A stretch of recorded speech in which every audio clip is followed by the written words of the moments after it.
Good morning to all.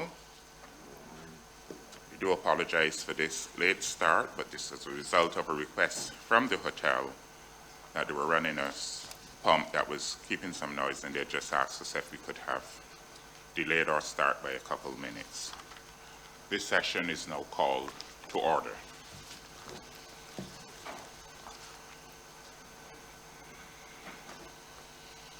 As we continue, I call on Public Counsel to present her opening statements. Public Counsel.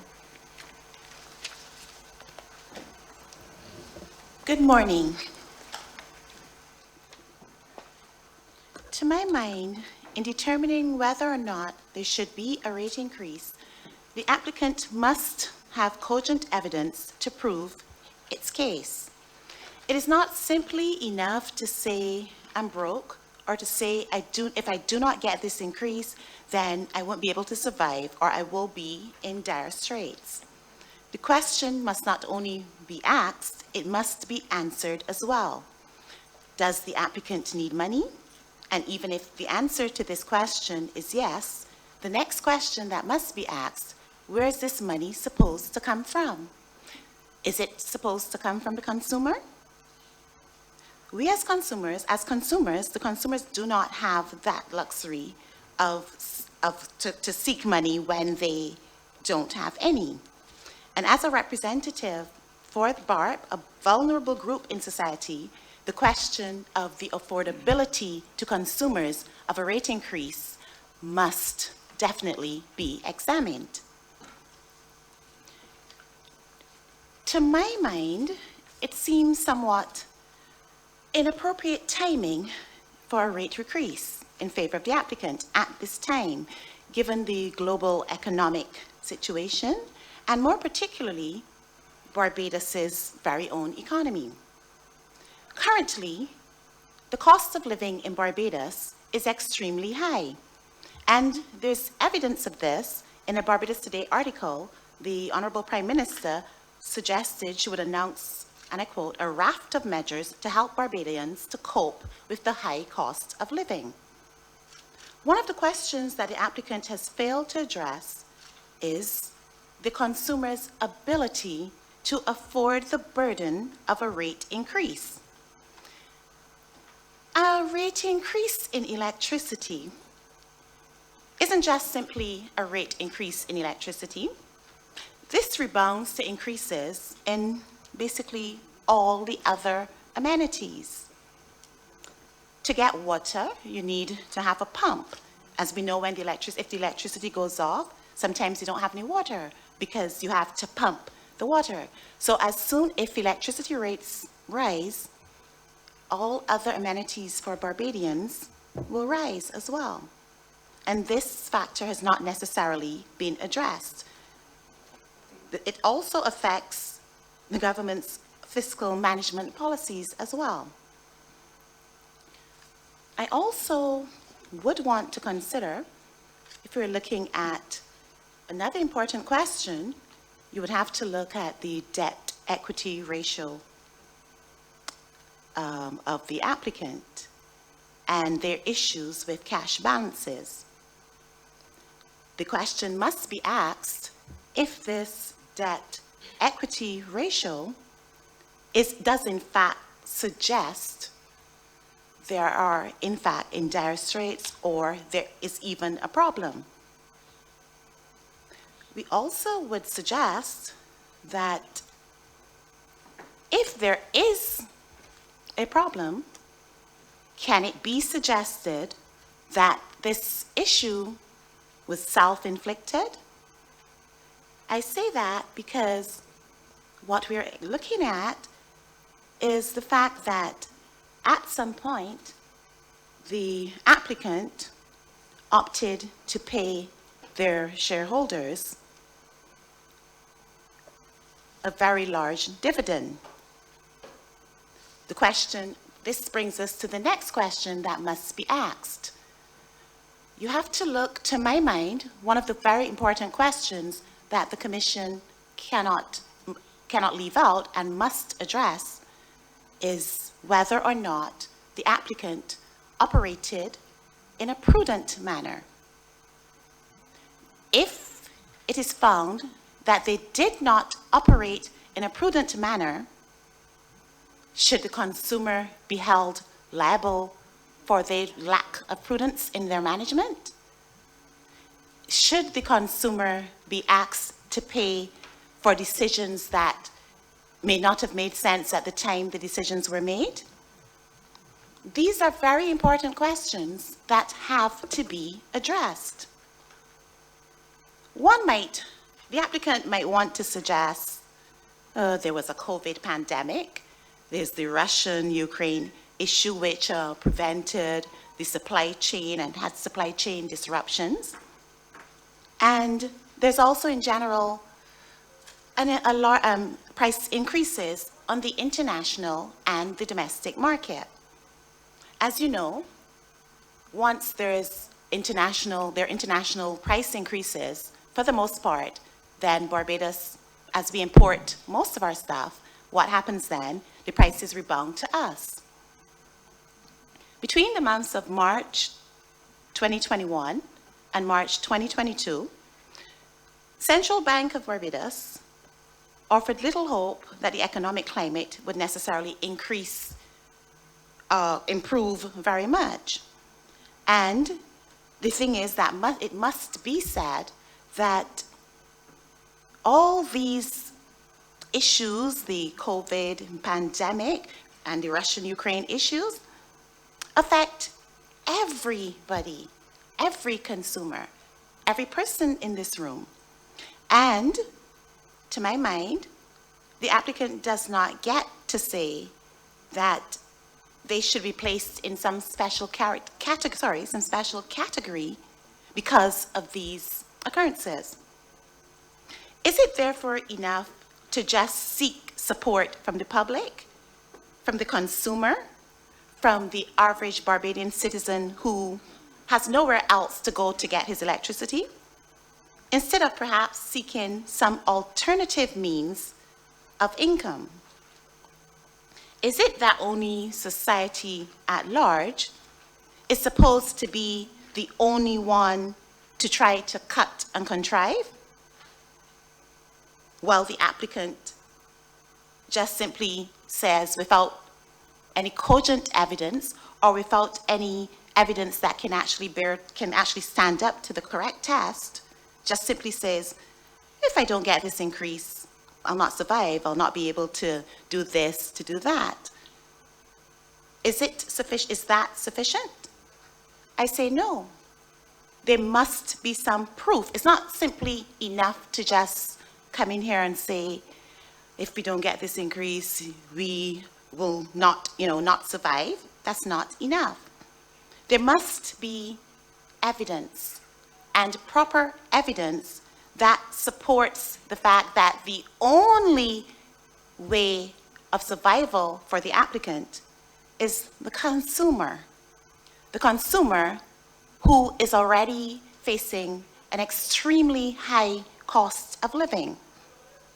Currently, the applicant enjoys the luxury, when fuel prices increase, the applicant has the luxury of passing on the fuel increases to the average Barbadian. Unfortunately, the average Barbadian does not have that luxury. The average Barbadian goes to the fuel pump and does his best, tries to fill up his car. So these are some very, very important questions that have to be answered, because the luxury that the applicant has is not one that transcends to the average consumer. The vulnerable in society, like persons of the Barbados Association of Retired Persons, they operate on fixed budgets. They operate on a pension. This pension does not increase when the cost of living rises. This pension does not increase when the applicant receives an increase in rates. This pension basically stays the same. So the question must again be asked, and it bears repeating. Even if it is that the applicant could manage, I'm not sure the applicant can manage to do this, but if the applicant were to manage to convince you that they are in some economic distress, before you go any further, you still have to address the other question. Even if they are in some level of economic distress, is the answer Mr. Consumer? Is the answer the average person in Barbados with a fixed income? Is the answer the Barbadian public whose salary is not increasing, but they're still being faced with an extremely high cost of living? That is a question that cannot escape the Commission in making their determination of whether this increase is warranted. Another question that must be asked as well. In the last time that the applicant received a rate increase, a question must be asked. What was the rate increase for? Was it supposed to change out their old aging plant? Was it supposed to move towards more fuel efficient, a more efficient plant, make sure that it's more environmentally friendly, the greening of the economy? Was it supposed to do that? And then the next question that automatically will follow, did it do that? Did the applicant get the increase the last time and not do exactly what it had promised it would do? And then the other question that automatically follows that, should the Commission then reward the applicant to come back into the tribunal and once again ask for an increase to do things that they were supposed to do before and failed to do?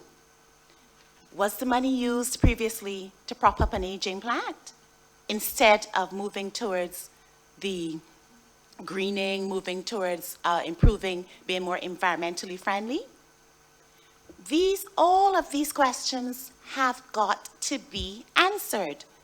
And to my mind, if these questions cannot be answered in the affirmative, and I dare say they cannot be, then the rate increase cannot be supported. I will go even further. Once again, I want to repeat the fact about the consumer, the Barbadian consumer. Even if the applicant needs to access more funds to do what it was supposed to do before and didn't do, is their source of funding supposed to be the Barbadian public? That is a question that I believe the tribunal has got to answer. It is necessary that this question be answered. I note that my friend, I don't believe he had addressed the affordability of this increase. And that point cannot be escaped because the question has to be asked. Are there not any other possible sources from which the applicant could receive funds to assist them? Why must the funding always be the consumer? Why must the person with a fixed rate of income, a small pension, why must they always be the ones that must pay the price?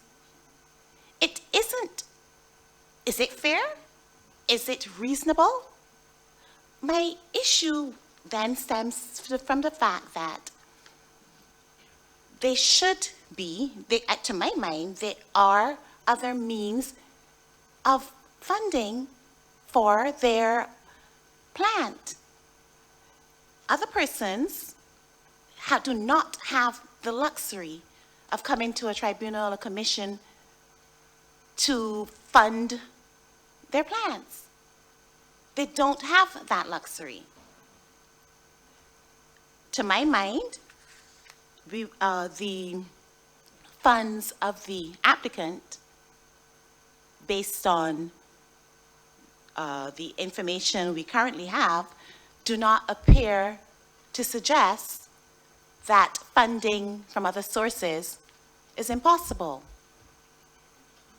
It does not appear to suggest that their only recourse, the only thing that can be done, is to have a rate increase and burden the consumer. It is also necessary to realize that you cannot simply just come to the tribunal and it be an automatic guarantee that you would be successful and you'd get the rate increase. It has to be proven by evidence. The information you have must support the need for this increase. Not only must this information support the need for the increase, it must go even further. The burden of proof is even higher. It's not just that, yes, we need to have more money in our plant. The question that I will repeat again, that the tribunal must answer: must these funds come from the consumer? There are banks out there, there are lending agencies, which the average consumer, the average Barbadian, is well aware of. Currently, as I said before, the cost of living in Barbados is extremely high, and persons are already struggling. To place the added burden of an increased rate on the Barbadian public, and especially the vulnerable in society, to my mind, is catastrophic. I do not believe that the average Barbadian can afford this. And the reality of it is we do not accept that the only means of obtaining money for the applicant is in fact the consumer. The consumer cannot be the applicant's only means of accessing funds. I'd also want to stress again, the tribunal needs to examine very carefully whether or not there was proper and prudent management and prudent planning from the applicant. It isn't just simply enough to say, I think my learned friend spoke about, in hindsight, sometimes you see things, obviously you didn't have access to certain information and things like that. At the end of the day, it is prudent and wise to take into account other possible factors, other things that may happen. I also want to remind the tribunal that it's very important to examine whether or not the applicant did exactly what it promised to do previously. Whether or not the paying of in excess of $25 million for dividends would have been a wise decision. All of these things, these points, must be examined before a determination can be made as to whether or not the applicant receives an increase. The rate increase is not an entitlement. It is something that must be properly assessed. It must be properly examined. And the questions I've mentioned must indeed be asked before any determination can be made.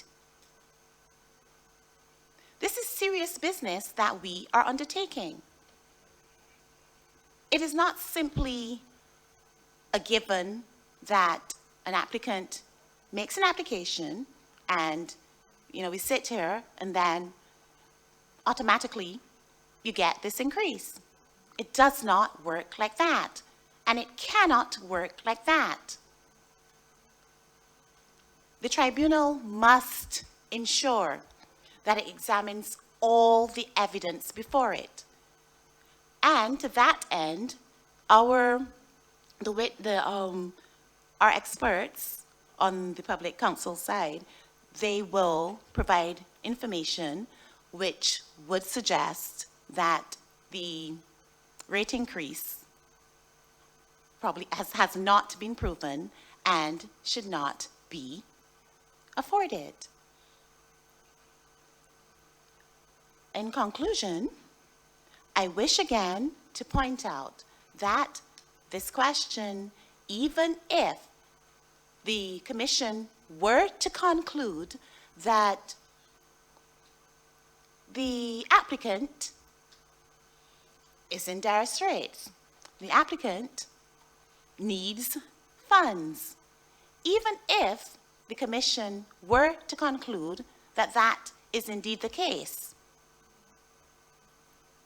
even if that were the conclusion, the other question, before they can make a decision, that must be considered: is this funding, is this need supposed to be borne by the consumer? Currently, the consumer bears everything. Every impact, every international impact falls to the consumer. So the question again must be asked: should the consumer bear the responsibility for management that may not have been prudent, or for management that did not complete the task they were supposed to do after the last rate increase? These are questions that the tribunal has to answer before making any determination. In closing, the Public Counsel, as representative for the Barbados Association of Retired Persons, cannot support a rate increase. Thank you, Public Counsel. Now move to the intervener, the Barbados Renewable Energy Association.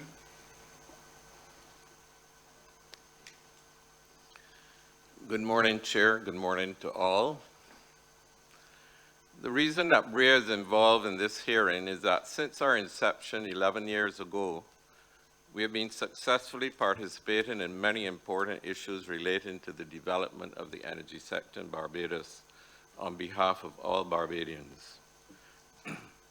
Even though we are only a voluntary organization with limited resources, and things like this require a lot of time, effort, and sacrifice from a limited membership base, we believe that this process is so important for Barbados, especially at this juncture in our country's transition to renewable energy, that we are obliged to participate in this process and do what we can to help find a solution that is in the interest of all Barbadians.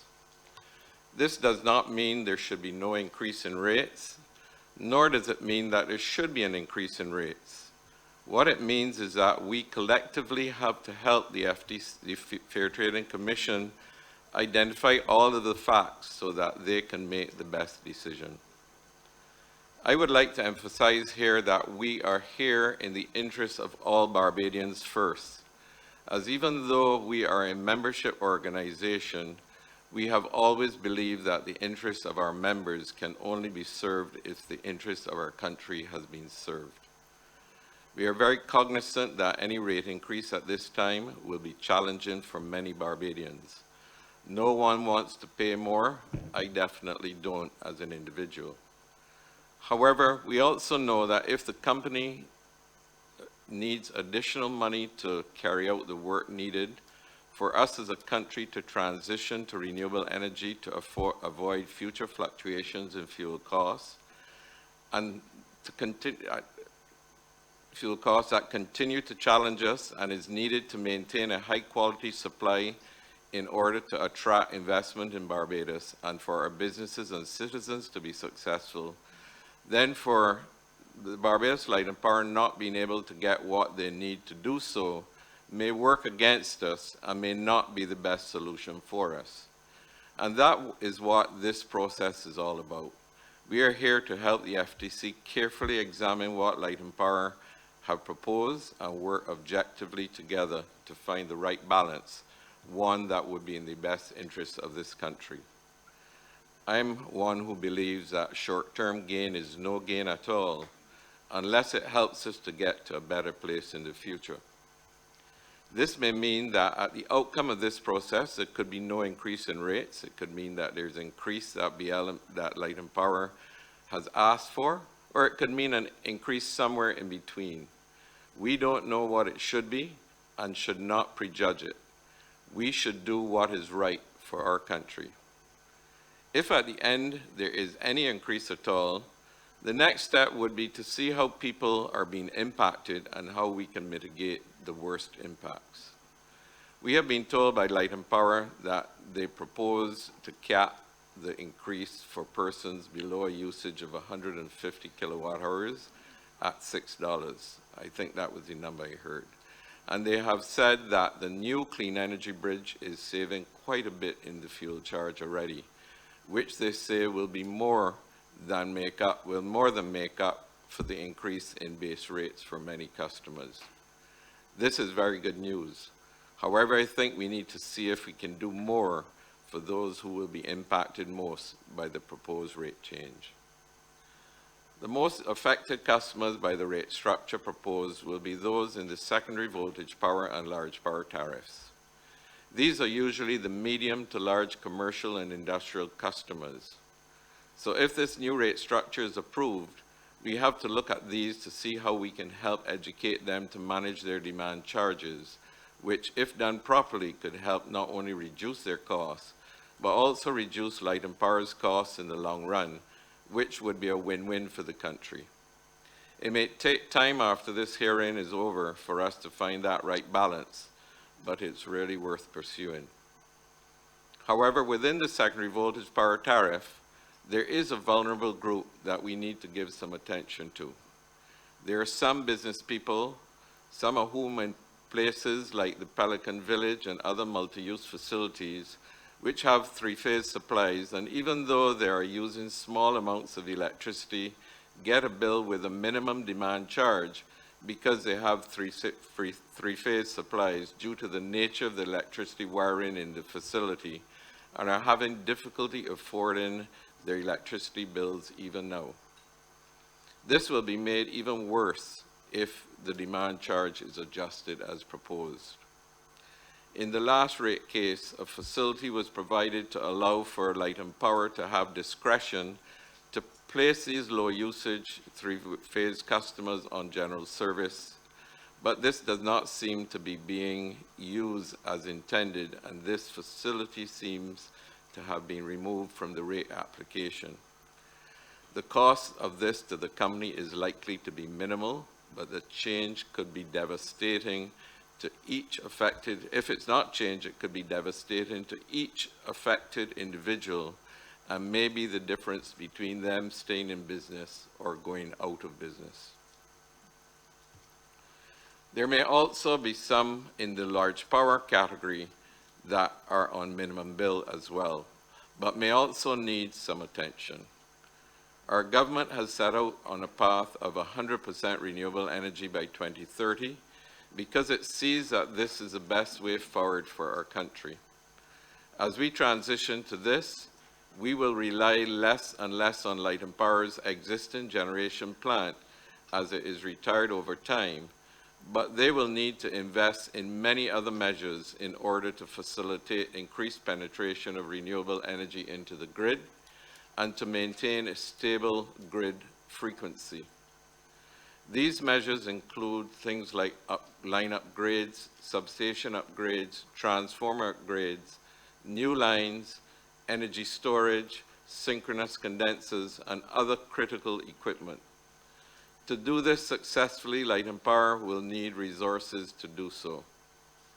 For us to be successful as a country, we need to make sure that at the end of this exercise, whatever the tariffs are approved, that adequate resources are available for them to achieve this. Over the next few weeks, we are going to be focusing on the rates that Light and Power is charging. However, as we transition towards 100% renewable energy and the market structure changes, we should also be taking into account all of the savings that are going to be derived from these investments. Already the country is seeing savings from the large amounts of PVs, which are the photovoltaic systems that are presently on the grid and have been increasing over the last few years. And more recently, we've been hearing about the benefits of the Clean Energy Bridge, which are the new generators that they have installed in St. Lucie. We also need to be aware that there are other costs that are going to be incurred and will ultimately reach the consumers one way or the other. As we all know, our government is in the process of negotiating new license agreements with Light and Power. We don't know exactly what they are, but they are likely to result in a whole new market structure.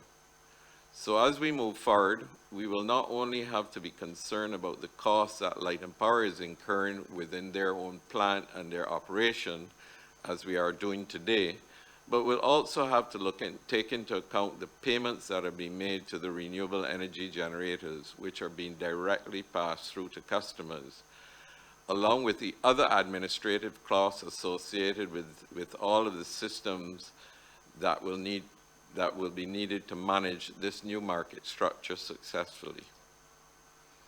As I wrap up, I would like to share one other concern that I'm not sure enough attention has been given to in the application. In response to one of BREA's earlier interrogatories, Light and Power had indicated that they had not taken into account the elasticity of demand in their projections. What this means basically is if the price of electricity goes up, are they going to lose sales as a result? I understand why it is very difficult to do this, because that is really an economic sort of projection, and is very much debatable. So it's not really an easy factor to determine. However, that does not mean that when the prices increase, that the demand for electricity will drop. It may increase in some areas because of new introductions of electricity vehicles, etc., but the existing customers may and will probably look for new ways to reduce their electricity consumption. In fact, this is already occurring because we are seeing a big movement towards LED lighting, and you could go out and see a lot of people buying LED lights and other energy-saving devices. As prices increase, the more energy sales will be lost through these measures. Well, energy efficiency measures like LED lighting is a positive thing for the country. There is going to be a short-term pressure on electricity prices, as Light and Power need to make up for the short-term loss in revenue if it is going to be able to maintain the system in the way that it is needed for a high-quality supply. But over time, it will take time for them to make the necessary adjustments to its infrastructure. But ultimately, when it's able to do so, it can reduce costs. So it really is a win-win for the country. In an effort to reduce electricity costs, customers may also resort in some less desirable actions. As prices of batteries come down, some customers are deciding to go off the grid, and some are remaining on the grid, but only using the power from the utility when their battery system is not available. Some of which may, in fact, the way it's done for some, may be in contravention of the buy all, sell all arrangement that was approved by the FTC. While this may work well for the individual customers in the short term, and I have no quarrel with them trying to do the best they can for themselves, it could have the impact of undermining the utilities revenue base, resulting in either higher future electricity prices, which are usually borne by those who cannot afford these facilities, or a lower quality of service across the island, which will not serve us well as a country. And as this grows, the problem, as that effort by customers grow, so does the problem grow. So this is why this rate case at this point in time is so important. We need to understand that the world around us is changing, and the regulatory systems need to keep pace with these issues and changes that it's bringing for us if we are going to be able to do the best for those we serve. So we see our role at BREA not only as being vigilant and holding Light and Power to account as an intervener in this rate case, but also looking at the bigger picture and working with all stakeholders, government, the FTC, Light and Power, the business community, the other interveners here, and ordinary Barbadian citizens to find the right path for the energy sector of this country. At the end of this hearing, I hope that we will be able to determine not whether it's an increase or not, but whether what we decide is best for the country. And I have confidence that that will be the case.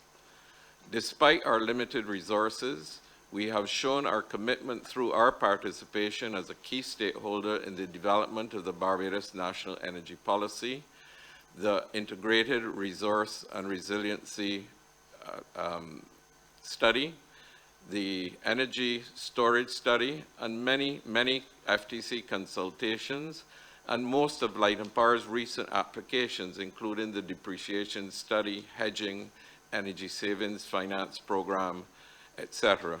And we look forward to making a positive difference with a successful conclusion of this rate case in the interest of all Barbadians. Thank you very much. Thank you, Mr. Worm.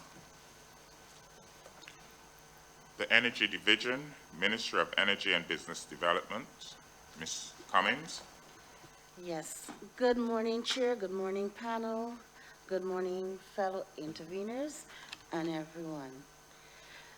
The Barbados Light and Power Company Limited made an application dated 31st of October 2021 to the Fair Trading Commission for a review of its electricity rates. The Division of Energy, Ministry of Energy and Business has oversight of the energy sector within Barbados. The coordination of this oversight has been expressed in the earlier through the establishment of the Barbados National Energy Policy 2019 to 2030, called the BNEP, usually referred to as the BNEP. In this capacity, the ministry has been clearly identified as the market monitor of the newly constructed energy market, which calls for the democratization of the electricity market. In this new structure, the BLPC will no longer have a monopoly of the market, but will become a monopsony, which heralds the entrance of other market players competing along with BLPC in the areas of energy generation and energy storage. The market is also expected to be competitive in those services ancillary to energy generation and storage. The BNEP includes, but is not limited to, the upstream and downstream sectors, renewable energy and energy efficiency, the transport sector, electricity and standards, and the cross-cutting sectors such as agriculture, as the ministry implements government's vision to transform Barbados from utilizing fossil fuel to power this nation to that of 100% renewable energy, thus becoming a carbon neutral country by 2030. The vision statement, visionary goals and objectives outlined below encapsulate the policies, initiatives, and programs that are being implemented to facilitate this transformation. The vision statement says energy security and affordability through diversity and collaboration, establishing and maintaining a sustainable energy sector for Barbados. Some of the visionary goals identified in the BNEP includes inter alia, diversity, which goal is to achieve an energy sector that offers a diversity of sustainable energy options with a trajectory to achieve 100% renewable energy. Efficiency. This goal will realize an energy sector where consumption and production of energy resources occur within the maximum level of efficiency feasible. Affordability, which goal is to create an energy sector that offers basic energy products and services that are affordable to local citizens. Reliability, which goal is to promote an energy sector that offers continuous and reliable supply of energy. Entrepreneurship, which goal is to promote an energy sector that offers significant opportunities for local entrepreneurship and international investment. And regulation, which seeks to promote an energy sector that is governed by sound management and clear legal regulatory frameworks. Now, the visionary goals give rise to the following objectives of the energy sector, which include, inter alia, achieving stability, predictability in energy product prices over the long term, achieving affordability and access to all classes of consumers in energy products and services, establishing a consistent and comprehensive regulatory framework, regulations and legislation to govern activities in various energy subsectors, increasing the amount of renewable energy sources used in the energy mix to the extent that it can be accommodated from a technical and socio-economic perspective, encouraging local investment in energy projects and programs within Barbados with a view to increasing the number of shareholders and players in the various energy subsectors, promoting increased entrepreneurial activities locally in renewable energy and fossil fuel energy development throughout the energy subsectors, increasing collaboration within the energy subsectors and among the cross-cutting sectors that have an impact on energy supply or consumption, improving the efficiency in the production and consumption of energy products within the various subsectors, reducing the environmental impacts associated with the production and consumption of energy resources locally, ensuring reliability and continuity of energy supply in the various local energy subsectors, attaining the lowest price that can be sustained by the local economy for various energy sources consumed within Barbados while maintaining environmental efficiency,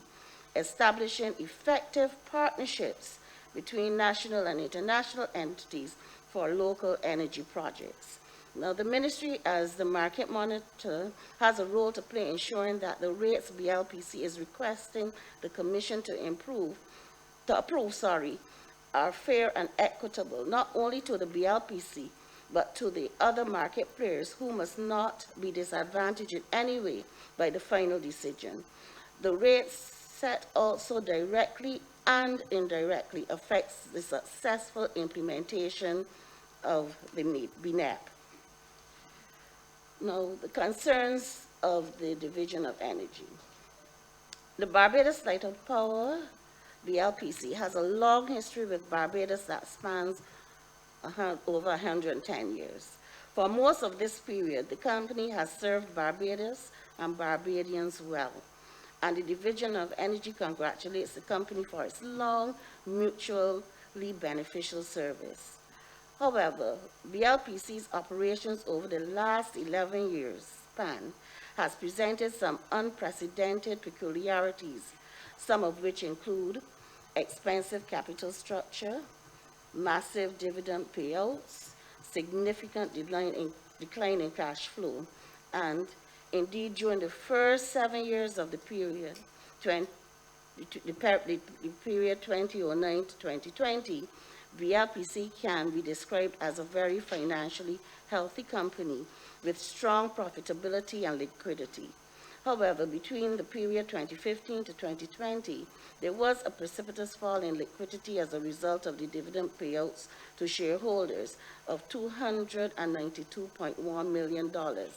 The dividend payouts are as follows: 2015, $70 million; 2016, $122.1 million; 2017, $33 million; 2018, $12 million; 2019, $55 million. A high dividend payout ratio can suggest the company is putting a large percentage of its income in paying dividends. The average cash flow for the period 2009 to 2015 stood at $121.1 million per annum, while for the period 2016 to 2020, cash stood at $34.7 million per annum from the data presented in the available financial statements from BLPC. Another related issue of concern is the notional capital structure of 65% equity at 12.75% and debt of 35% at 7.5%, which would seem to promote the acquisition of capital at a higher cost than necessary and can be described as not prudently incurred. However, the proposal by the BLPC seems to maintain the capital structure of 65% equity and 35% debt, which is consistent with its current position. Furthermore, the Ministry is of the view that the current proposal changes nothing and will most certainly perpetuate the excessive transfer of resources from the consumer to the shareholder. The review of the BLPC's capital structure appears to be a financial burden on the consumer, and this needs to change. With regards to the cost of producing electricity, ratepayers in Barbados carry 100% of the risk associated with fuel cost to generate electricity.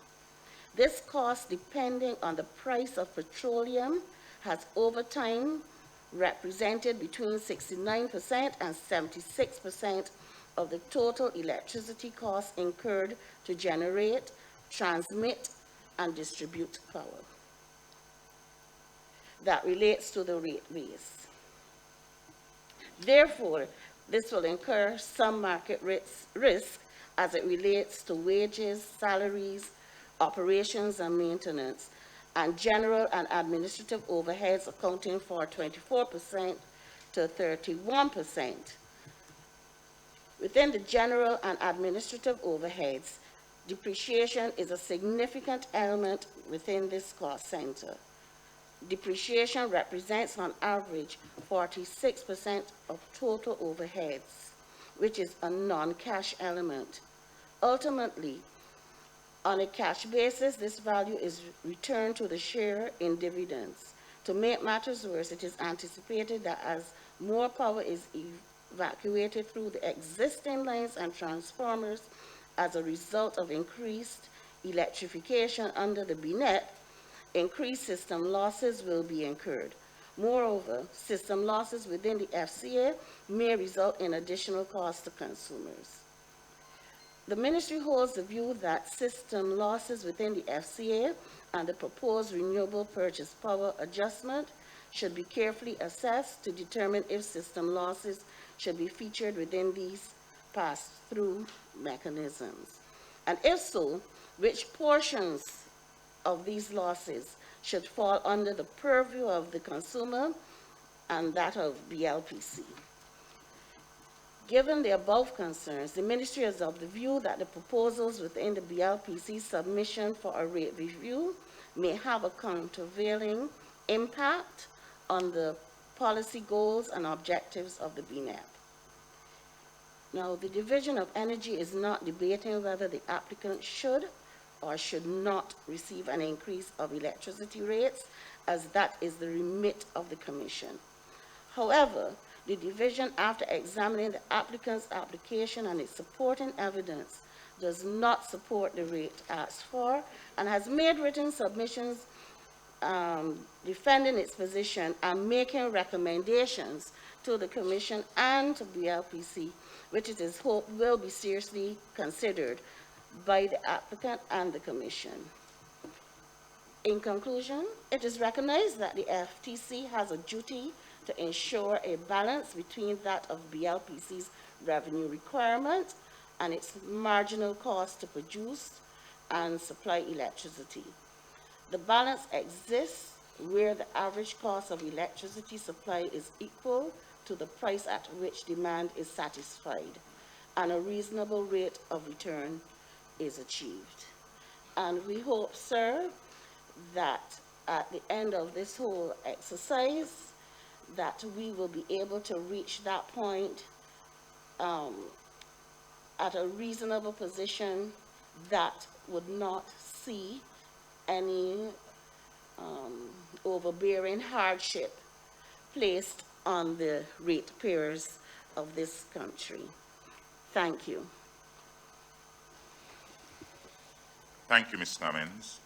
I now invite the intervener team of Tricia Watson and David Simpson.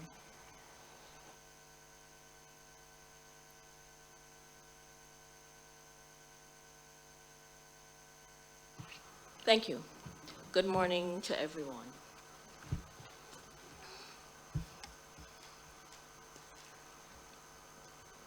Just give me a moment, please.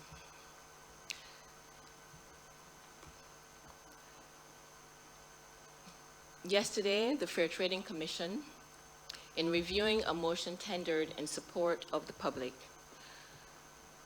some old and some poor, determined that it would deny the motion tendered by the Public Counsel.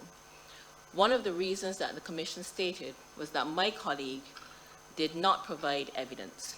However, in the so-called interim rate proceeding, the Commission ignored the real law that mandates that they give consideration to evidence, the real law that provides for interveners to examine the company's evidence and to cross-examine witnesses, and got around all of that and in essence gave away, without fully considering evidence, somewhere on the order of $23 million of Barbadians' money to the company, a company that is owned by shareholders that are primarily living in places where they have not to be concerned about the economic hardships currently being faced by Barbadians.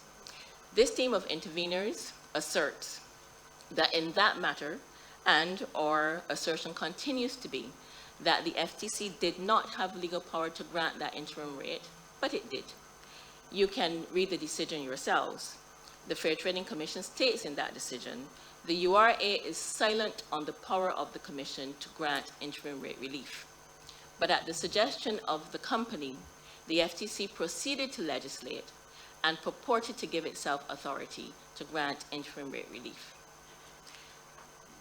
We will ensure, as we proceed throughout this hearing, that the principles set down in our law are complied with. That is our purpose for being here, and I will expound on that as I continue to make my oral presentation. The Barbados Light and Powers Council has treated us to a nice opening statement, repeating what we have all read in the 1,300 pages of its application. Fortunately, the rate hearing is not a public relations exercise. Public relations and an effort to cast doubt on interveners and on our motives in appearing to represent consumers are also irrelevant in this hearing, thankfully. What is relevant is fact and the law. Let us now examine the law. Very fortunately, the legislators, taking into account settled principles, have made sure that Barbados law is clear. Section 10 of the Utilities Regulation Act specifies what must be done by the Fair Trading Commission in setting rates. Allow me to be clear on what that section says. Section 10 of the Utilities Regulation Act says, every rate made by the Commission shall be A, fair and reasonable, and in accordance with the principles established by the Commission under this Act or set out in rules, orders, or regulations shall take into account. 1, the rates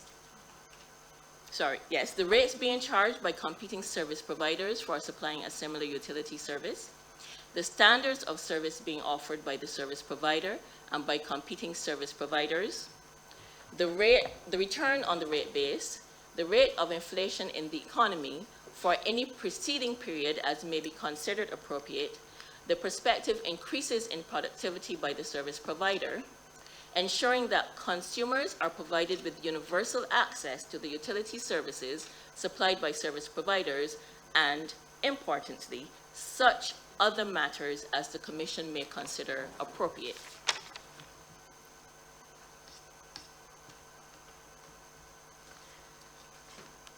In adjudicating this hearing, the FTC is required by law to establish principles for arriving at the rates to be charged, to set the maximum rates to be charged, to monitor the rates charged to ensure compliance, to determine the standards of service applicable, to monitor the standards of service actually supplied by the company, and to carry out periodic reviews of the rates and principles for setting rates and standards of service. And in arriving at those principles for setting rates, the FTC must also protect the interests of consumers. The FTC is obligated to consult with consumers, consumer representatives, and interested parties. That consultation cannot be merely performative. The law is also settled here. The 4 conditions of proper and fair consultation that need to be met are that the consultation must be undertaken when proposals are formative. We are currently engaged in that exercise. The Light and Power is making its proposals. Interveners are part of that consultative process. There must be sufficient explanation. There must be adequate time for the process, and consultees, in this case, the interveners' responses must be conscientiously taken into account when the FTC makes its ultimate decision. Where the consultation has taken place, proper weight must be given to the representations received from those of us who are engaged in this process, and the decision must make it clear that this has been done. As important as an administrative tribunal operating in the Barbados justice system, the FTC must, let me repeat, must observe and practice the rules of administrative justice. What are these rules? We will set them out because they are the starting position for this intervener team. According to the Administrative Justice Act, Cap 109B, the Fair Trading Commission must not act in a way that is in any way unauthorized or contrary to law. And the FTC must not act in a way that amounts to an excessive jurisdiction, a failure to satisfy or observe conditions or procedures required by law, a breach of the principles of natural justice, an unreasonable or irregular or improper exercise of discretion, an abuse of power that amounts to fraud, bad faith, improper purposes, or irrelevant considerations. The FTC must not act on instructions from an unauthorized person. The FTC must not act in conflict with the policy of an act of Parliament. The FTC must not commit any error of law, whether or not apparent on the face of the record, and the FTC cannot make its decision on BLP's request in the absence of evidence on which a finding or assumption of fact could reasonably be based.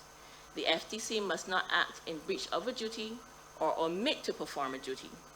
and must not be biased or act in any manner that gives interveners or any reasonable person an apprehension of bias in this matter. What does all of this mean?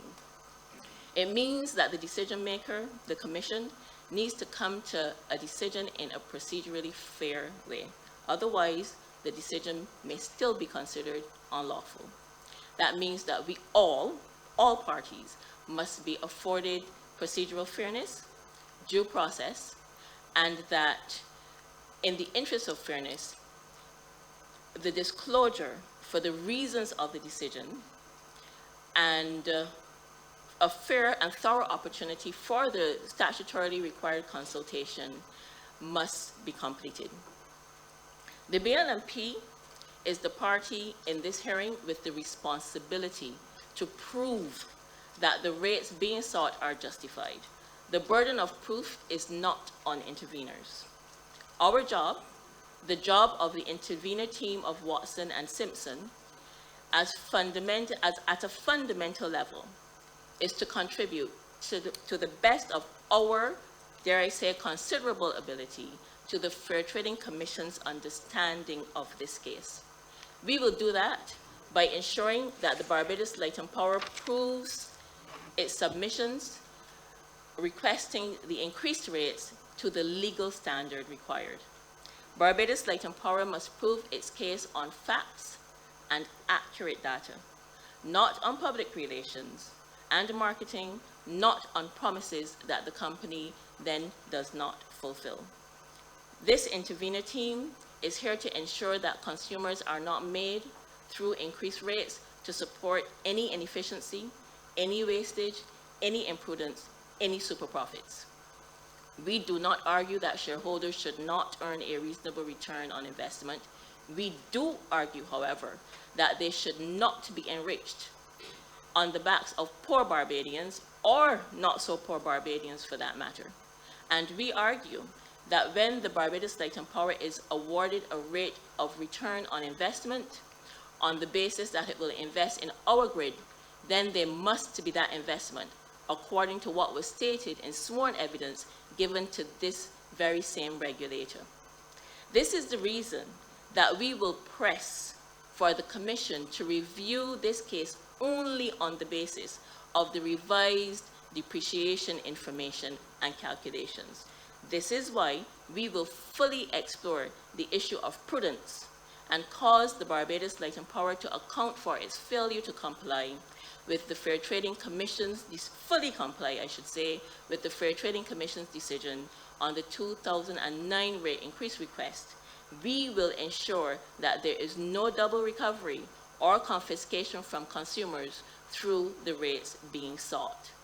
In this regard, we make clear that contrary to what the company would have us believe when it is convenient to them, the past is not dead.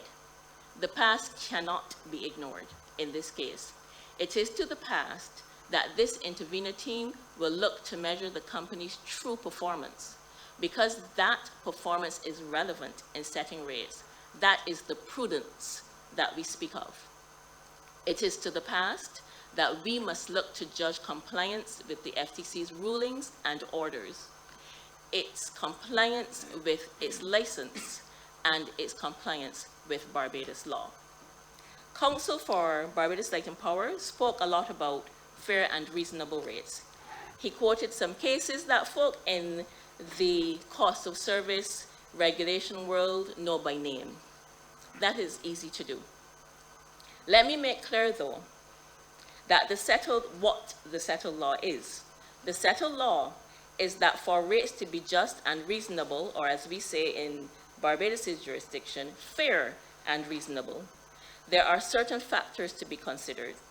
Among those factors that must be considered by the Commission, the authority tasked with arriving at those rates are that, one, the rates sought must be sufficient to assure confidence in and financial security of the company's enterprise, not to guarantee a rate of return, but to assure confidence. The rate should be sufficient to allow the company to maintain its credit and attract capital or investment, and the rate should be sufficient to provide the corporate equity holders, the shareholders, with a reasonable return on their investment. However, what the company has not expounded on is that in the Hope case, general economic conditions were also deemed a legitimate consideration in determining where rates are set. That is to say, how high rates should be. And the court made clear in the Hope case that the fixing of just, or as we say, fair and reasonable rates unquestionably involves a balancing of investor and consumer interests. It is also important to note that in the Bluefield case, the considerations of efficient and economical management of the company are also included. The intervener team of Watson and Simpson also assert that what counsel did not delineate in his opening comment is that the accepted principle of reasonableness and fairness of rates set takes into account the affordability, I must repeat that word, affordability of rates to the ratepayers, to Barbados Light and Power's customers. The point of this entire exercise at its most basic level is that consumers, businesses, the government, and by government we mean taxpayers, must be able to receive reliable and safe electricity service, electricity being essential to survival in today's world. As important, however, is that consumers, businesses, and the government, through taxpayers, must be able to afford to pay for electricity service. If we are not ensuring that electricity in Barbados is affordable, whether electricity from fossil fuel or from renewable energy, affordable for all users, we should all just pack up right now and go home and let the company set whatever rates it wants to set. That is not the process that is envisaged by our legislators, and that is not the process that we follow, however. I want the Fair Trading Commission and Barbadians to know that what occurred in the interim rate hearing on July the 1st, 2022 cannot occur in this case. After just a couple of hours of a purported hearing, a ruling was given that was equivalent to the 2010 rate increase without considering the evidence. The burden of proof requirements was also modified downward so that Barbados Light and Power did not have to prove that they deserved an increase at this time. The standard is generally accepted to be, quoting the FTC, the standard is generally accepted to be a relatively low standard of proof, not as rigorous as the civil standard of a balance of probabilities, which must be discharged at the hearing of a final rate. That will not occur in this case so long as the intervener team and of Watson and Simpson are involved in this hearing. The 2010 hearing alone was 12 or 13 days. This FTC completed the interim rate hearing in a mere couple of hours. We will ensure that this does not happen at this hearing. Barbados Light and Power will be made to submit and defend real evidence if, when all is said and done, the company proves to the true legal standard, not the interim one, that a rate increase is deserved, then so be it. We will be satisfied. But we must understand that when we listen to BLPC is biased. That is obvious. They are asserting their case. It is their application. The company's lawyer is going to earn significant fees that we will pay in this hearing, and the BLPC's customers will pay. The BLPC's lawyers are not required to be balanced.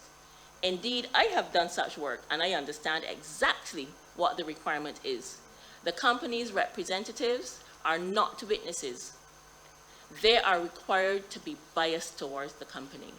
Our intervener team, Mr. Simpson and I, will make sure that Barbadians pay as the law requires a rate that is fair and reasonable, having considered the evidence. I am confident that notwithstanding what has gone before, the right and proper ruling will come from this tribunal. But, and I trust that Mr. Allen will allow me to borrow his words to this very commission in a recent letter. In the event that the commission fails or refuses, our client, us, the consumers, reserve the right to take any and all actions as may be necessary to protect our interests and preserve the integrity of this process. That is what we are here for, the integrity of the process. That is what we will insist on, and that is what we will comply with. Thank you.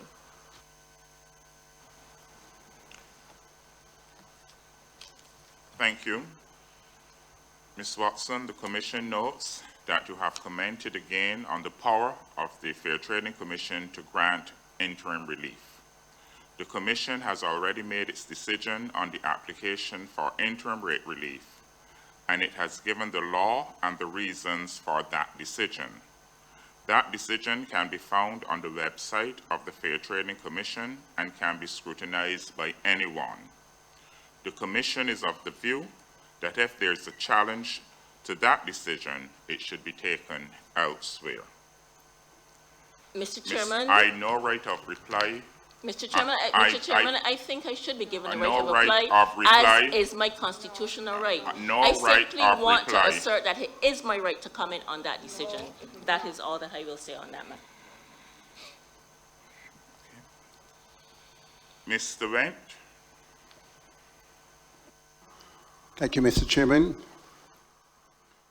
Commissioners, staff, the Light and Power Managing Director, Mr. Blackman, the lawyers, consultants, the management staff for Light and Power, fellow interveners, the media personnel, ladies and gentlemen, greetings to everyone.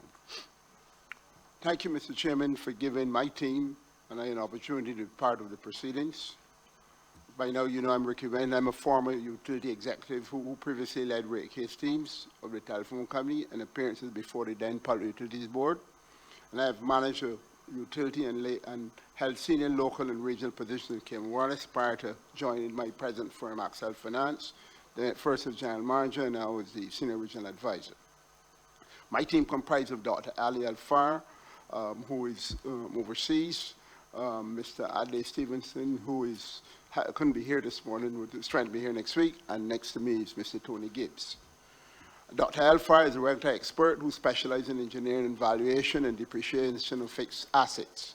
He established companies in Canada and the USA with the offer service to capital-intensive industries and government agencies in the field of engineering, valuation of fixed asset, depreciation, capital recovery, property life estimation, fixed asset management, and regulatory management strategies.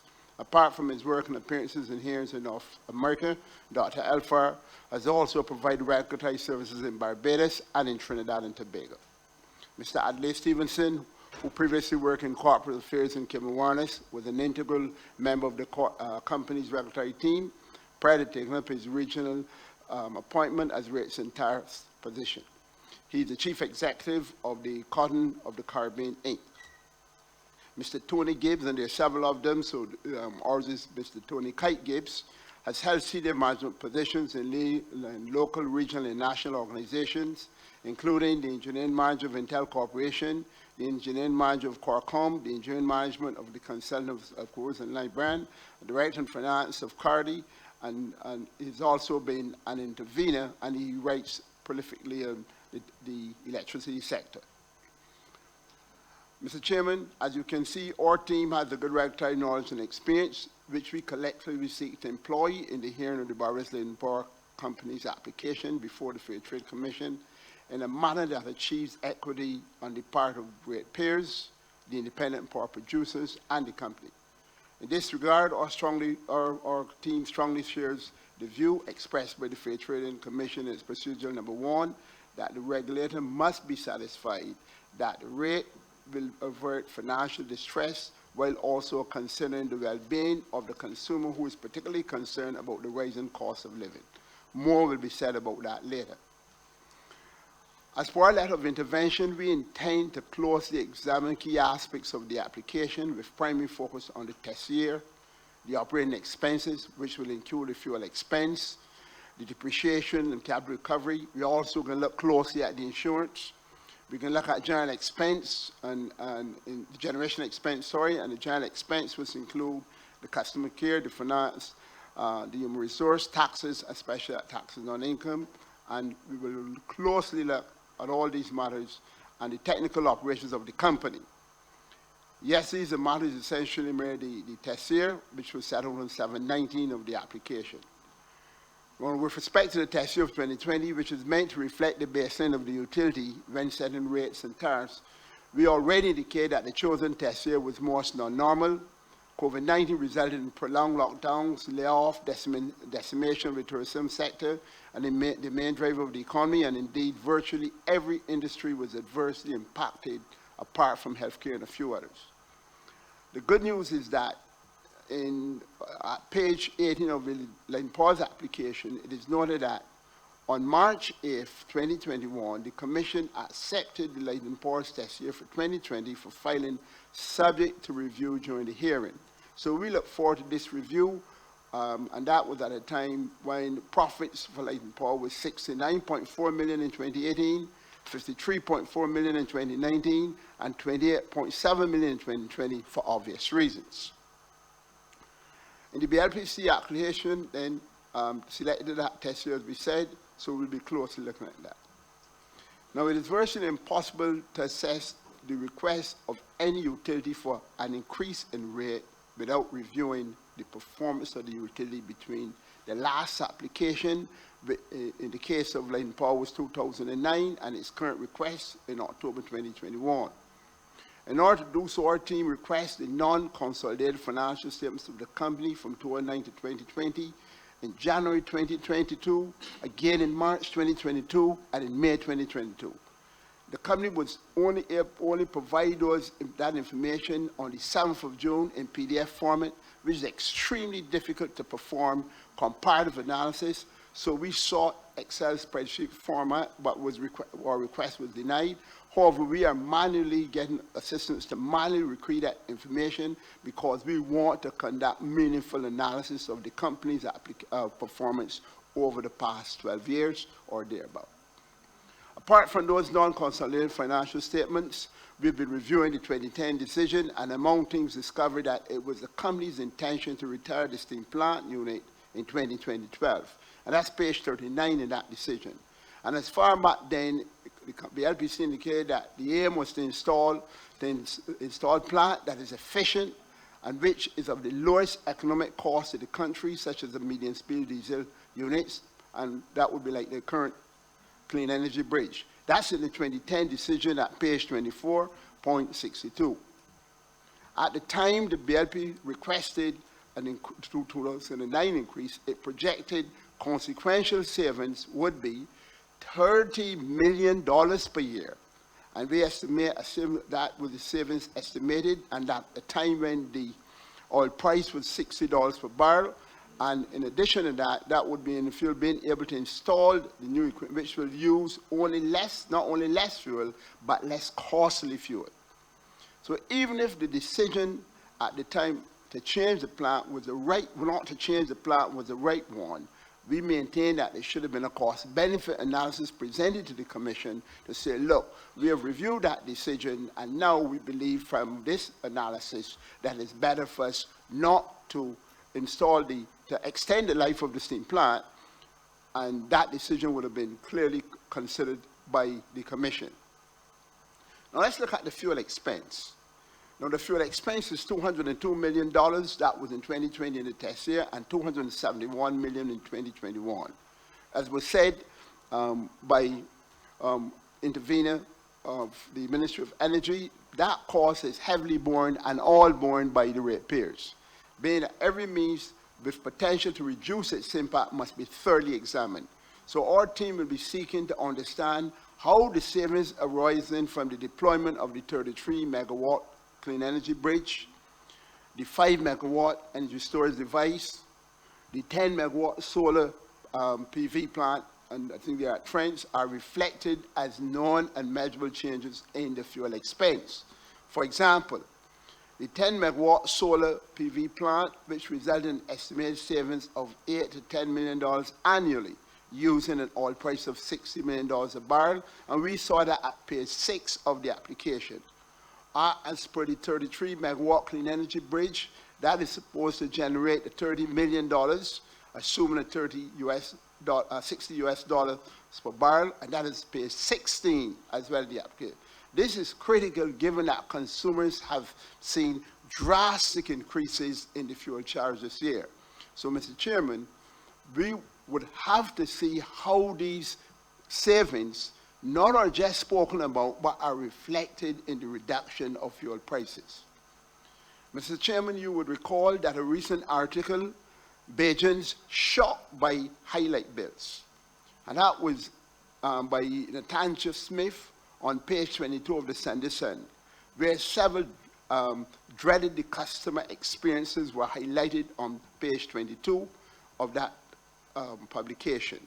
According to those extracts, Brenda said her bill went from $220 to $376.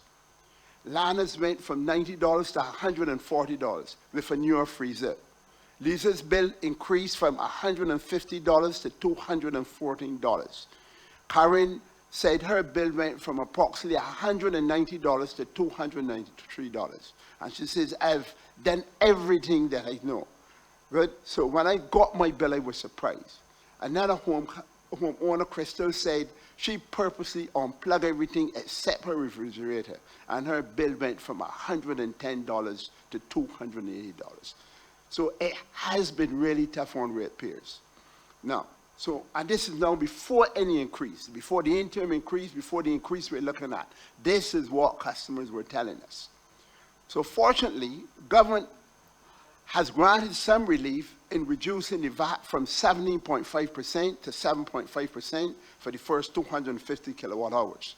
Consequently, our team will leave no stone unturned to identify opportunities to reduce fuel expense while supporting any reasonable incentive advance to continue deployment of renewable and any technologies that could save the consumer and the country in that regard.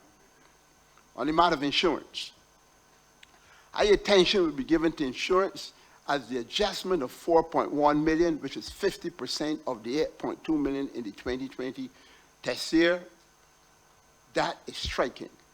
The annual increases in insurance were less than 12%. Over the period 2017, the insurance was $4.7 million.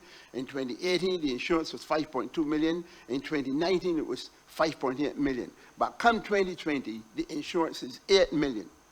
And that is in the Barbados Lane Paul's application of page 708. So over the years, the ratepayers have contributed phenomenal sums to a self-insurance fund. Indeed, a study conducted in 2011 indicated that the amount held in the fund of approximately $128.4 million was adequate to cover reasonable risks. And based on the study, management decided to maintain contributions to the fund at $1.6 million. And that is also in the 2012 annual report. The assets of the self-insurance fund that reached $146 million, remember I told you they were $128.4 million in 2011, they reached $146 million in 2015, but fell to $50.2 million in 2016 as per the 2016 self-insurance financial statements.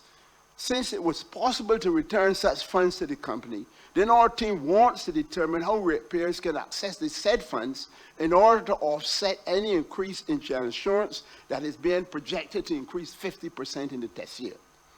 Mr. Chairman, it simply does not seem reasonable that ratepayers should accumulate $146 million over the years and now have to be burdened with a 50% increase in insurance. Our team intends to drill into this insurance to ensure that at least some of the excess can be used to offset the proposed 50% increase in the test year. We spoke a little bit of the clean energy bridge, but Mr. Chairman, there are two aspects of that. We want to see that the savings are reflected in reductions in the fuel expense, but we're concerned seriously that, remember, the clean energy bridge was not part of the depreciation study that was done in 2017, nor that was done in the updated study of 2019. In addition to that, we know that the FTC has rejected in its depreciation decision the proposal from Light & Power on the 2019 updated study, which says that the rates that were set on the 2009 study should be retained.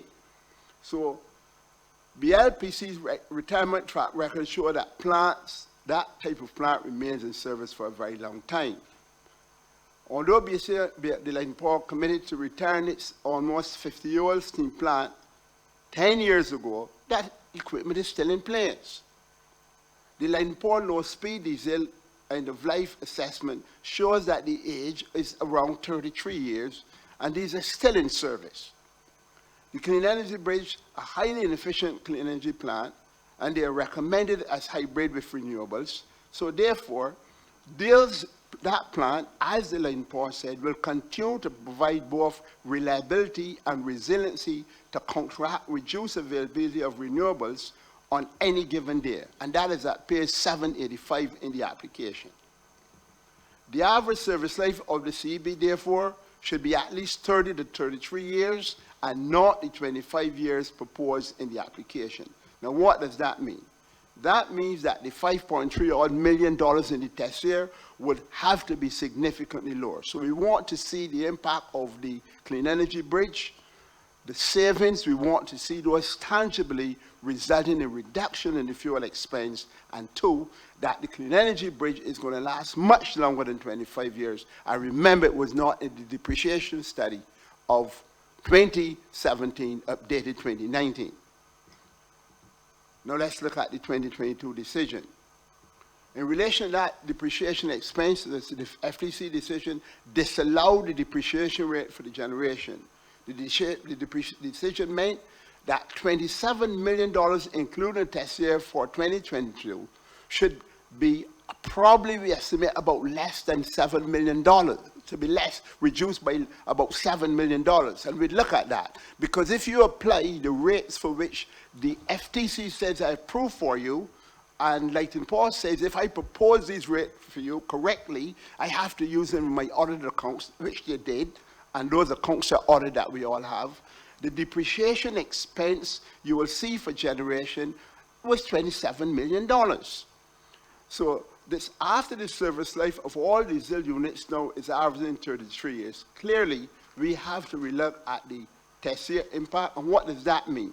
That the revenue requirement of $46.5 million in the test year would have to be lower. Now, given the major impact of depreciation, revenue repeatedly requested the application to present the applicant to repeatedly requested them to present us with the revised depreciation expense and the schedules, which you heard me say yesterday the number of times that we wanted. We wanted that information. And we needed that. If the company and did not approve, if you don't approve the rates, we need to see what is the impact. This unfortunate situation has led to a Watson Simpson intervenor team to file a motion which is set for hearing next week.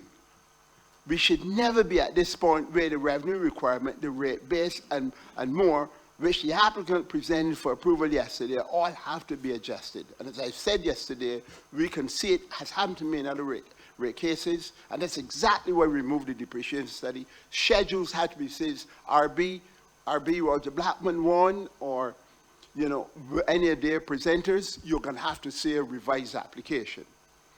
So that's exactly now, as we said, that we wanted to see that information because it's going to have a significant impact. Our team will rigorously examine depreciation and eagerly awaits that motion, as I said, to be able to look closely at the information.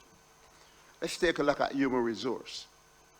Mr. Chairman, at page 9 of its application, our team took note that the Light & Power, this court, will be required to take on new obligations and changes to its business on the new licenses. License negotiations are at an advanced stage. Lightning Power will require cost recovery mechanisms to accommodate the impact of these new license obligations, and this will have on their business. The new arrangement will require accounting separation of the business units and organizational restructuring in introducing new business risks and costs, which are not fully identified and are therefore not included in this application. In our 44-page letter of intervention filed on the 5th of January, it was expressly stated that staff separation under voluntary separations or redundancies will have to be reviewed in detail, but then it was explained that due to the time constraints, we could not look into this matter as closely as we would like. But what have we said subsequently? We have said that it is well established that incumbent utilities like Lightning Power will reduce operating costs in a variety of ways whenever a market is liberalized. This is well established. So you'll offer voluntary separation packages and then streamline business processes, outsourcing certain functions to employees and other interested parties, automate administrative processes or consolidate functions, further reduce customer service by deploying and simplifying online access. You're going to be improve screening of bad debt and customer acquisitions, and you're going to reduce overheads by automating back office and things like that. I've run the utility. This is the exact thing that we did when we were starting to enter competition. We couldn't wait till we come to hearing, Mr. Chairman, to then say we're not going to look at this. Mr. Chairman, what we had to do is to really start to make some scenario analysis. So it is not reasonable for Lightning Power to come to say they are now only going to wait to look until they get the licenses to then tell us what known and measurable adjustments will be included in the test year. By that time, the hearing will be over. And any windfall that they realize as a result of the restructuring will accrue to Lightning Power. So we're certainly going to have to look at those very closely. Now, Mr. Chairman, it's been a fair amount, but I'm just sort of signaling where we're headed. The corporation taxes, that tax expense in the 2010... Mr. Wright? Yes? I think Pardon? you had exceeded your allotted time. Let me just wrap it then, if you will. Okay. So, Mr. Chairman, you can see even the fact that I did not have enough time, that there is a lot that will be addressed in this exercise. And I must tell you, I feel for the commission because I've been involved in right here. You don't get sleep. So what I can tell you though, we wouldn't get any. Because this is serious times for the country. It is serious time for the ratepayers. We saw that the NIS paid over $150 million to 34,000 people in 2021. And 50,000 applied, which means that's the number of people that are out of work. We have also seen here that we heard the taxi guys who were saying, look, they were expecting at least to get something for the tourism sector. I have some cruise ships. But what happened? We all know what happened. And we heard yesterday only, we heard the Chamber of Commerce saying, look, if these rates are approved, so I want to close by saying to you, Mr. Chairman, we are going to be rigorously looking at this. I'm sorry I've taken a little bit of time, but you can see how passionate, because I will be. Thank you very much. Thank you, Mr. Wright. From the Barbados Sustainable Energy Cooperative Society Limited, Lieutenant Colonel Brown. Thank you very much, Mr. Chairman. Good morning to everyone.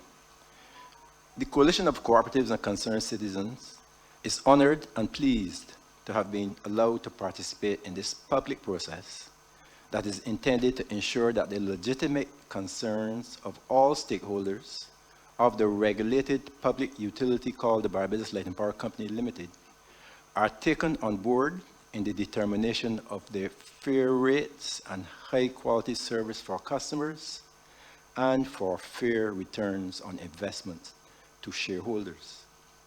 Now, as a regulated public utility, having been created for the express and exclusive purpose of serving the electricity power needs of all citizens of Barbados, Barbados Light and Power's key stakeholders for the record, sir, and for my presentation, are the customers and users of BLPC's services who, by the way, bear 100% of the cost of this operation, the shareholders who participate as investors of capital in order to facilitate the process, the Ministry of Energy, who has the specific responsibility to establish the ground rules for operation of the franchise through licenses, the Fair Trading Commission, who act as regulators and rate setters, and of course, the employees of the company who execute the policies of their board of directors. Now, presently, sir, the company holds the franchise to perform this role until 2028, at which time it will be passed on to new license holders. The key terms of the franchise are, and I think we need to understand and clarify this so that the rest of my presentation makes sense. The company is required to maintain and continuously upgrade the national electricity infrastructure, which they inherited when they got the license, to meet the requirements of current and future customers until they hand over to the new franchise holders. The company is required to operate the infrastructure to promote a reliable and safe service to customers at the most economical price reasonably possible, while meeting the quality standards that are set by the Fair Trading Commission. In exchange for this, the company is guaranteed protection from competition. The investors are guaranteed a prescribed rate of return on their investments, no matter what happens in the market. Customers, by the way, sir, are required to pay 100% of the cost of this operation by way of a rate to be set and monitored by the Fair Trading Commission through the process that we are currently undergoing. And I want to make it clear that there is a fiduciary responsibility of the company to operate prudently in all their areas of operation, understanding that all costs that they incur are passed on to customers, and therefore they must be fully justifiable and must be in line with the principles that are set by the Fair Trading Commission and as outlined in the Utilities Regulations Act, Chapter 1. Now, sir, in 2010, at the last rate hearing, the structure of the Barbados Light and Power Company was such that the then board of directors, which directed its policies, could be said to have been representative of all of the above stakeholders that I named. At that time, you may recall, sir, company shares were held by a variety of shareholders ranging from a large US-based investor, the National Insurance Service of Barbados, the number of local institutions that held shares in Barbados Light and Power, employees held shares in Light and Power, and any individual in Barbados who cared to had the opportunity through the stock market to own shares in Light and Power. What this meant, sir, was that financial and operational reports were available for general review by all stakeholders who cared to be so informed. It also meant that decisions of the board would have benefited from a variety of stakeholder inputs proactively, sir, and oversight and reviews, and this include government, customers, and the business community of Barbados. Now, if you fast forward, sir, to 2013, there was a fundamental change in this important structure when Emira was allowed to acquire 100% of the shares of this company, forcing all other stakeholders to release their shareholdings in the company. What this meant is that from 2021 or so, the only stakeholder now exerting influence at the board policy level would have been this single shareholder called Emira. BLPC customers, who are the key stakeholders and who underwrite 100% of all costs, were now effectively excluded from any policy influence or even from access to critical information and reports about the operations of the company. It is our considered opinion in the cooperative movement, sir, that this significant change in ownership structure should have been challenged by the Fair Trading Commission at the time, and that a formal hearing should have been held to review the new situation thus created and any changes that would have been required to the principles as specified in Chapter 1 of the Utilities Regulation Act that would be needed to address this new situation created after the rate hearing had been issued. So that since 2011 or so, we have had a situation where there's no representation of customers or indeed of government at the policy level of the Barbados Light and Power Company Limited. This, sir, was not a situation that was contemplated when rates were issued in 2011. In their opening statement, the applicants mentioned the area of hindsight. I want to make it clear, sir, that hindsight is not all bad. In hindsight, we now know that the quality of local electricity infrastructure has visibly deteriorated as a result of the company's decision to restructure its operations to, one,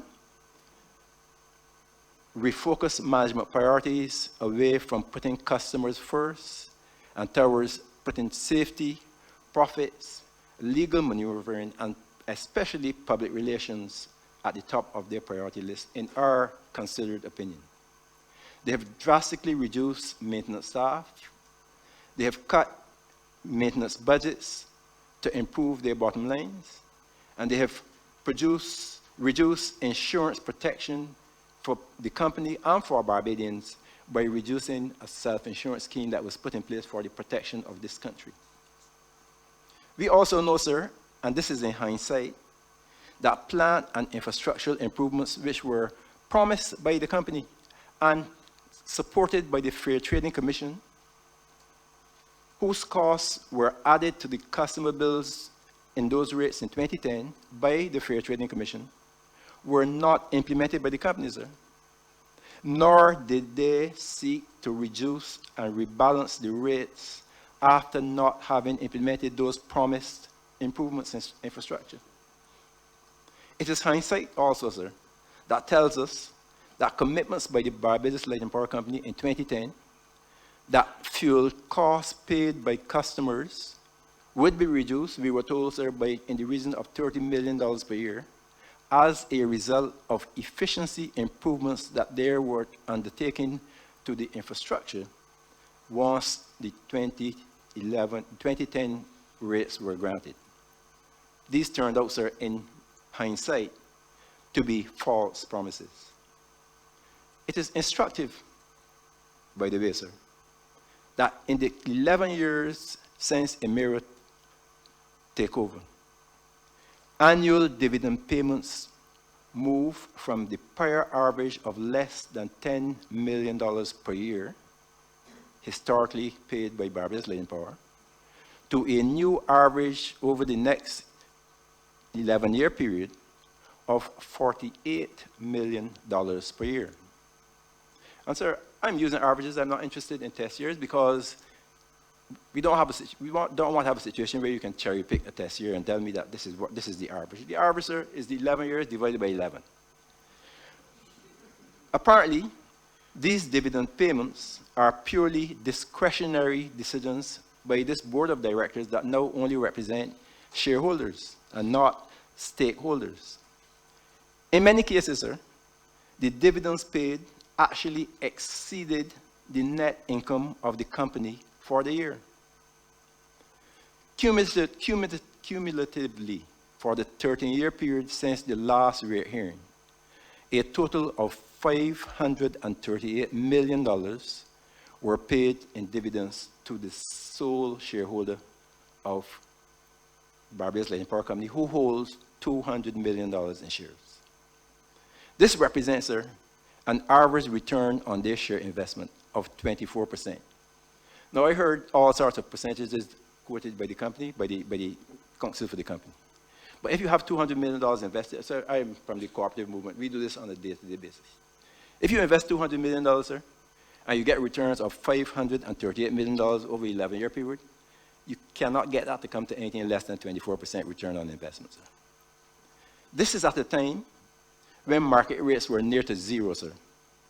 When many countries, companies, individuals were actually seeing negative growth. Indeed, sir, Barbados itself experienced a near negative 20% growth at a time when this company paid itself 24% dividends on their investments. It was therefore with complete amazement that we listened to counsel for the applicant attempt to justify a situation where a 100% shareholder control board could approve such extractions of capital from a regulated public utility and genuinely not be concerned about the transparency, the fairness, sir, the prudence that is required from utility management in such affairs. Let me summarize for you, sir. Since the last rate hearing in 2010, what was overseen by the Light and Power Board of Directors, sir. Total revenues collected for that period, $6.3 billion, but that includes fuel. So if we exclude the fuel, it's $2.55 billion in revenue. The total expenditure for the period, $1.9 billion, sir, leaving net income for the period of $635 million, or 25% of the revenue. How was this net income distributed, sir? Dividends, $538 million, as I said before, or 85% of net income. Retained earnings for the operations of the company, sir? $97 million, or 15% of the net income. What's there? But this is a no-brainer that the company is having cash flow difficulties. So I have to support the company in the fact that they are having cash flow problems, and it is obvious way, and this should have been predictable, sir. In response to interrogatories, questions, sir, from interveners about the dividend policy of the company in respect of these payments, the response we got, and I'm not going to quote it, sir, because I don't want to lose my time like Mr. Wendt did. But the company essentially says it is none of our business. This is private director's business, and there to be no answer. So, and if you look at the interrogatories, you see that that's the answer we actually got. But dividends this is only the tip of the iceberg, sir. The issues that concern us at the cooperative include other issues, and they all derive from this situation where the only representative on the board of directors are people who are capital owners.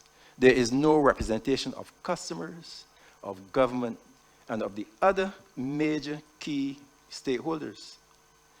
The catastrophe insurance fund, sir. We have grave concerns about the decapitalization of this insurance fund to the tune, sir, of nearly $100 million, or like 65% of that fund, sir.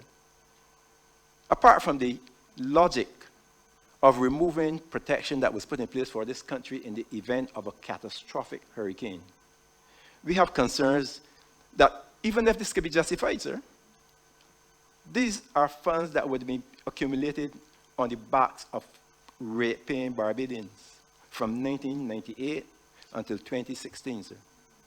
On what basis, even if it was determined that these funds were excessive, would they not be returned to the people who pay the funds?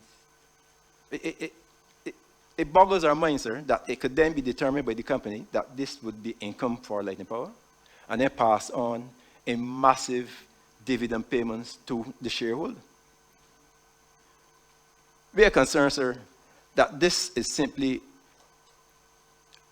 not a tenable situation. We have concerns since 2016, when this decision was taken, customers continue to pay rates which were based on making contributions to this fund, which no longer exists. We also have concerns about the clean energy project.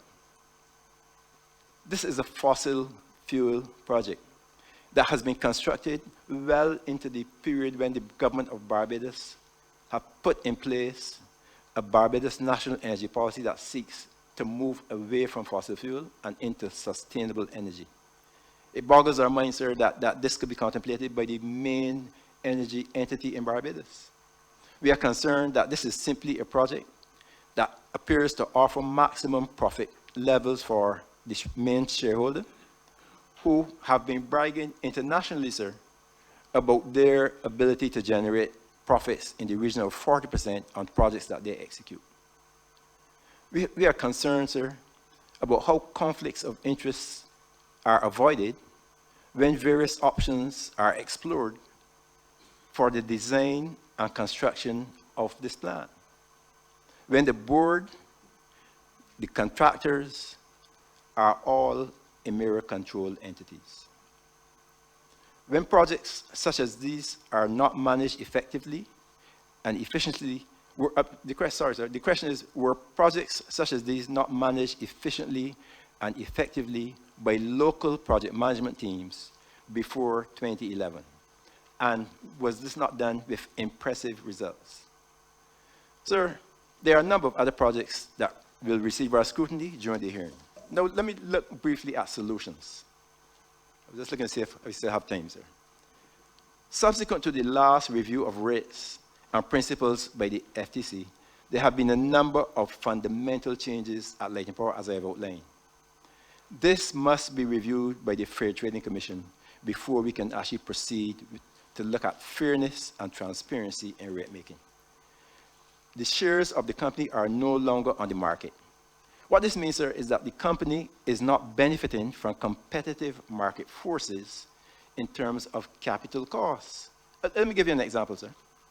My organization, the Barbados Sustainable Energy Cooperative Society Limited, I can tell you now, sir, is willing to take up 50% of Light and Power's shareholding, and we will do so, sir, with a rate of return of 5.55%, which would immediately reduce annual dividend payments on these shares from $24 million, the average for the last 11 years, sir, to something like $11 million with a clear saving of $13 million. So, sir, if the Light and Power shares were on the market, these kind of competitive forces would benefit customers by bringing prices down. Dividends of $48 million per year on shares of $200 million cannot be represented anywhere near the 10% approved by the FTC in 2010. However you calculate it, sir, if you have $200 million invested and you get 10%, that is $20 million per year, sir. And if you multiply that by 11 years, that is only $220 million. It cannot get close to $538 million. So we have difficulties with the mathematics, and I used to teach that, sir. I was actually a mathematics teacher. We want to assert, sir, that these funds must be returned to the company to solve the cash situation that the company has. These are clearly funds that should still be available to Light and Power so they can do the important work that they do for Barbados. Importantly, sir, even more major changes are on the way. As you know, sir, the Barbados National Energy Policy contemplates massive changes in Barbados. A national approach to energy is not well served by a situation which encourages customers to invest in their own energy systems. This is a dangerously inefficient approach. The ideal situation, we all know, is for all Barbadians to support the single entity, Barbados Light and Power Company, which can then operate at maximum efficiency with singular vision in everyone's interests. It has been established without any doubt that the cost per unit of electricity generated by large-scale systems typically is about half of the cost when it is done by small-scale systems. Barbados cannot afford people fighting with one another to do this. So I know my time is up. I'm just going to close now, sir. We will be pursuing fair and just requirement for all energy system, areas of Barbados. So we will be pursuing our message not only in this hearing, but throughout the island. We feel very strongly about this. We said we want to invest in energy in the cooperative sector. We believe that this hearing comes at a very critical time in the history of energy in Barbados, and that decisions to be taken now go well beyond whether disenfranchised customers should be made to put more money into BLPC so that shareholders who represent only the capital aspect of the stakeholders can continue to have the luxury, sir, of unheard of dividend rates, while customers at the very bottom can barely make a living. The future structure, transparency, integrity, and resilience of regulated public utility called Barbados Light and Power requires a complete makeover of underlying principles, and this hearing, sir, is the ideal foundation on which this redesign can start. With the franchise due for renewal in 2028, the time is exactly right for such restructuring to commence. We are obliged to you, sir. Thank you, Lieutenant Colonel Brown. We will now have a 20-minute recess.